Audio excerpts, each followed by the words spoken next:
पूरी दुनिया में कहीं भी वॉर होता है तो इंडिया में किसी न किसी चीज का शॉर्टेज जरूर हो जाता है। लेकिन अब यही सवाल उल्टा पूछा जाए कि अगर इंडिया किसी भी बड़े वॉर में फंस गया तो आखिरकार ऐसी कौन सी चीज होगी जिसका शॉर्टेज पूरे दुनिया में हो जाएगा। तो सबसे बड़ा झटका लगेगा मेडिसिन को, क्योंकि पूरी दुनिया इंडिया को फार्मेसी ऑफ वर्ल्ड भी बोलती है और पूरे वर्ल्ड की लगभग 20% जेनेरिक मेडिसिन और कई सारे वैक्सीन इंडिया ही बनाता है।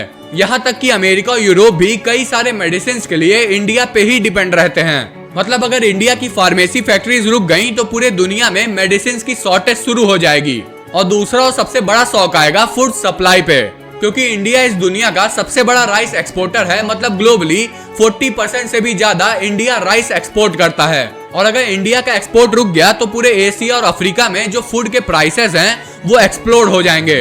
और तीसरा और सबसे बड़ा झटका लगेगा डायमंड इंडस्ट्रीज को, क्योंकि पूरे दुनिया का लगभग 90% डायमंड इंडिया के सूरत में कट और पॉलिश किया जाता है। और अगर इंडिया किसी भी वॉर में फंस गया तो पूरे दुनिया की जो ज्वेलरी मार्केट है वो रुक जाएगी। लेकिन सबसे शॉकिंग बात तो ये है कि एक समय ऐसा भी था जब इंडिया पूरे इकोनॉमी लिस्ट के सबसे टॉप पे रहता था, क्योंकि इंडिया के टेक्सटाइल्स, स्टील और क्राफ्ट पूरी दुनिया में फेमस थे। लेकिन कॉलोनियल पीरियड में जब ब्रिटिशर्स ने हमारे इंडिया को लूटा तो सब बर्बाद हो गया। और अगर ब्रिटिशर्स ने इंडिया को ना लूटा होता तो शायद आज भी हम लोग टॉप पे रहते। तो एकदम साफ और सीधी बात कि अगर इंडिया किसी बड़े वॉर में फंसता है तो दिक्कत सिर्फ इंडिया को नहीं होगी बल्कि पूरे दुनिया को होगी। बाकी आप भी इसके रिलेटेड पॉइंट्स को कमेंट सेक्शन में कमेंट करिए और आगे भी ऐसे ही वीडियोस देखने के लिए इस वीडियो को लाइक करिए और चैनल को सब्सक्राइब कीजिए।